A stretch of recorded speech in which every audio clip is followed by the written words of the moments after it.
Alright, I am checking in from Agartha with a few esoteric insights. I want to talk a bit about Hamingja and karma.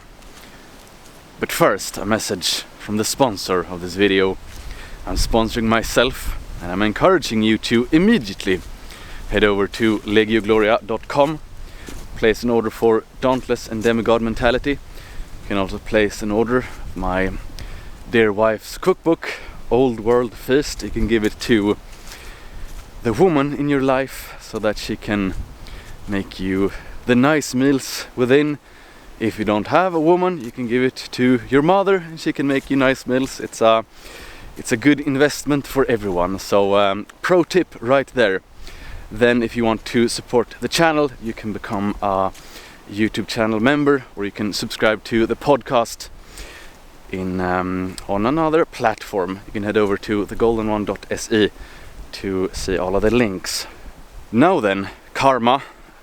I believe everyone is familiar with the concept.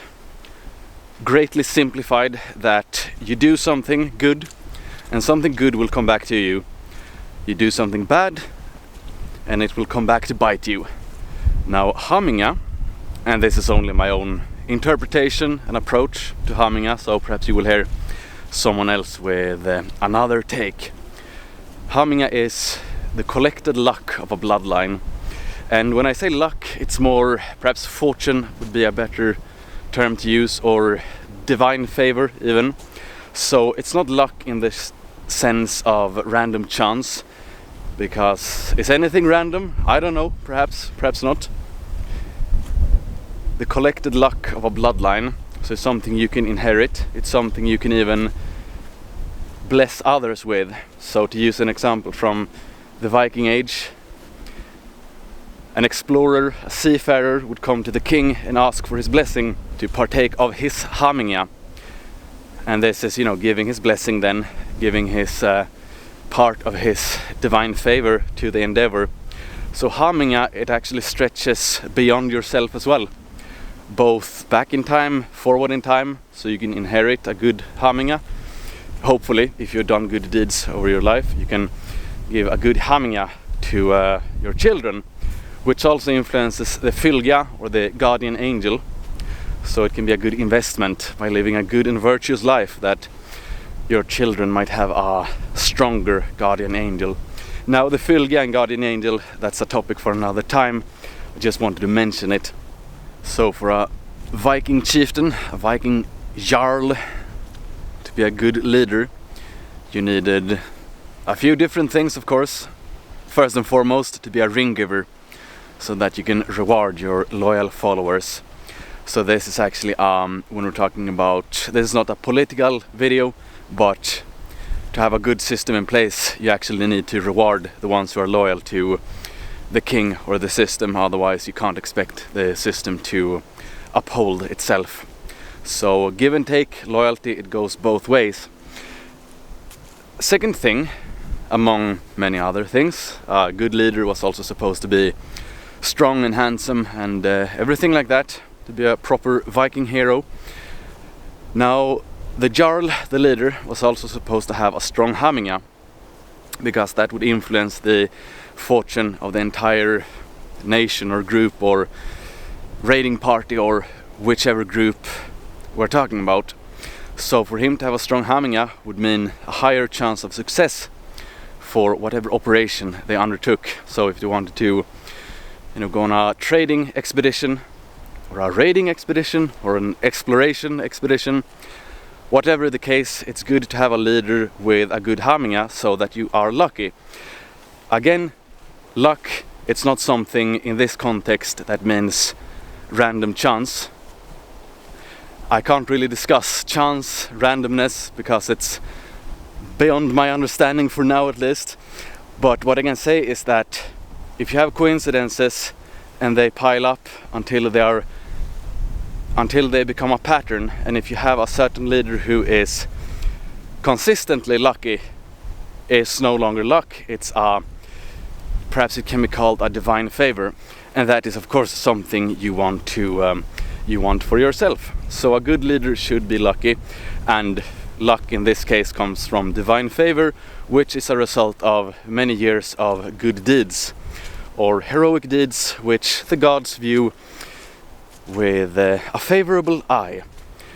And the gods, very simplified, could be said to be very powerful metaphysical entities who look out for us if we behave in a way that is pleasing to them. So I do try to be a good man so that I can gain the favor of the gods.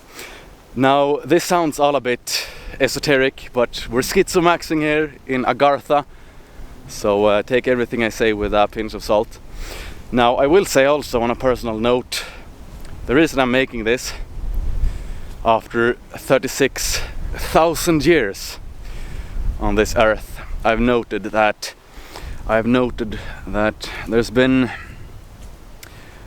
enough coincidences to no longer be labeled thus. So I've noticed a pattern, and as I've felt it, at least, I might be wrong, this is only my own experience, my own perceived experience, I have noted that it is felt like a strong fylgja, a strong guardian angel, a certain divine favor looking over me. Without it, I'm not sure you would listen to this video right now, to be honest.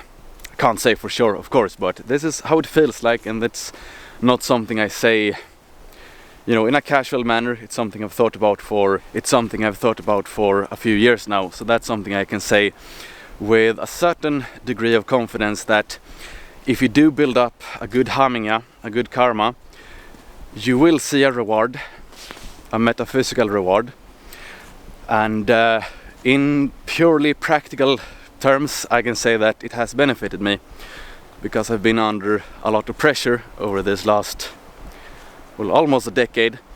A lot of pressure, but the pressure has come from me taking a stand for what is right. And since we're talking about gaining divine favor, gaining Hamingja,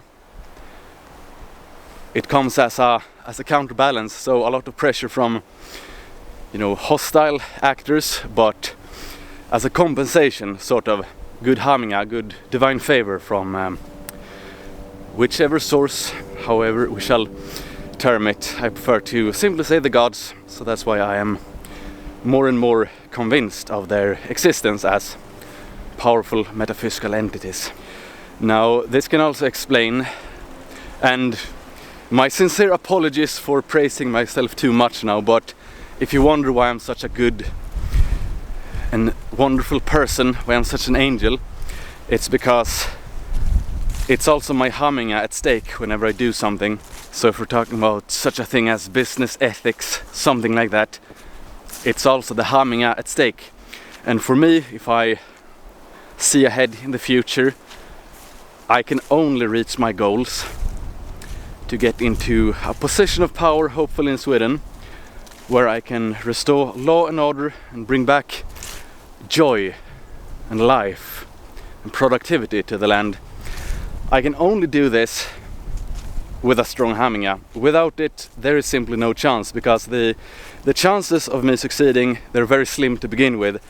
So I don't want to jeopardize anything. So if you wonder why I always want to do the right thing, it's not to be seen as a good person by others necessarily, although that's a bonus, of course. I do want people to think the best of me, but it's also because I know now by experience that there's a direct cause and effect. I do good deeds, I take heat for standing up for a good cause, I gain divine favor. Again, this might sound a bit out there, a bit esoteric, but this is my experience at least. So that is why I am, you know, fully focused on walking on the path of honor. So on a personal note, I can only suppose that you will have to experience some of these things for yourself to truly understand. I'm simply trying to share some insights with you, my esteemed audience. So again, I'm very keen on increasing my Hamingja, increasing my divine favor by doing good deeds, in this case to fight for what is right, what is good, and that is of course regime change in the here and now. And also on a last note, Hamingja, it also depends on who you surround yourself with.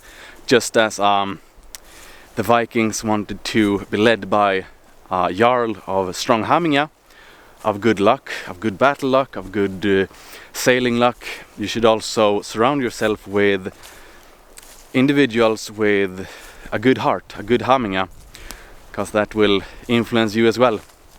So the ones you surround yourself with, their energies, they will impact you, and this is something we can talk about both metaphysically, magically, or physically, like even such a thing as hormones or whatever it might be.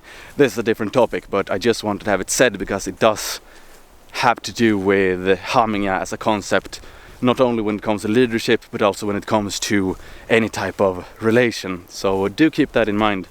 And of course, if you have the option, do try to support someone with a strong Hamingja. So I promise I will try to increase my Hamingja as much as possible so that you can all bask in my radiance in later on when I strengthen it even more by doing good deeds and by being a virtuous man. So that's all for today's schizomaxing here in Agartha.